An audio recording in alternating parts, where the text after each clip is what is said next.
Hola, hoy nos metemos de lleno en una historia, bueno, compleja y dolorosa, pero que creemos fundamental. El conflicto armado en Colombia. Tenemos aquí varios análisis que buscan, pues, arrojar algo de luz sobre sus raíces, cómo ha ido cambiando y, sobre todo, cómo sigue presente hoy. La idea de esta inmersión es intentar entender algunas claves, ¿no? ¿Por qué un conflicto tan largo, cómo ha mutado y qué peso tiene hoy?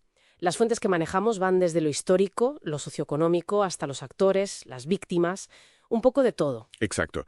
Y nada más empezar a leer, hay algo que, bueno, que impacta. Es la idea de una violencia casi constante. Ujú. Una fuente lo dice así sin rodeos. La guerra es una constante histórica de la vida nacional. Uf, Hablamos de más de 2 siglos, de inestabilidad, desde las guerras civiles del 19 hasta, bueno, hasta ahora. Es una perspectiva que te obliga a pensar en la profundidad del asunto. es que eso de constante histórica da un poco de vértigo, la verdad, y conecta con otra cosa que sale mucho en los papeles, ¿verdad? La lucha por la tierra y la lucha por el poder político. Van de la mano, totalmente. No son cosas separadas. Para nada. De hecho, un artículo lo deja, vamos, clarísimo. Dice que el control sobre la tierra y sobre el Estado está directamente relacionado con el inicio del conflicto armado en Colombia. Vale. O sea, apunta directamente a las raíces estructurales, a esos problemas de fondo, ¿no? ¿Cómo se reparte la tierra? ¿Quién manda? Problemas que llevan ahí siglos y son la mecha de muchas cosas. Pero claro, la historia nunca es solo una línea recta, ¿verdad? No. Porque justo cuando parece que solo hablamos de violencia que se repite y se repite, una de las fuentes nos recuerda algo, que también ha habido intentos importantes de cambio político, de superar la exclusión que se ve como causa de la violencia. Sí, sí. Es un punto importante. O sea que no todo ha sido conflicto, también ha habido una lucha por incluir, por construir paz. Desde luego, esos esfuerzos democráticos, transformadores, son parte clave de la historia, aunque, bueno, como la propia fuente sugiere, quizá con alcances limitados por ahora. Claro. Y aquí es donde otros análisis introducen un matiz que da mucho que pensar. A ver, ¿cuál? Pues algo que de verdad llama la atención.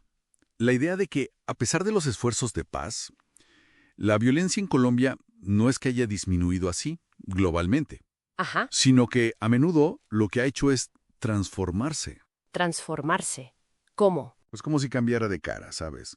Pasa de ser un conflicto quizá más abierto entre grandes grupos armados Ujú. a formas de violencia más localizadas, Más subterráneas, a veces. entiendo, muy ligadas al control de territorios concretos y sobre todo a las economías ilegales. Claro, narco, minería ilegal. Exacto, que siguen ahí financiando a distintos actores. O sea que las raíces viejas del problema, tierra, poder, ahora se mezclan con estas economías ilegales Eso es, y siguen alimentando la violencia, aunque cambien los grupos o cómo actúan. exactamente. Indica que esas estructuras profundas, pues, no se han desmontado del todo, siguen ahí. Ya. Y a esto súmale la desigualdad social. Otro factor clave que sale en el material.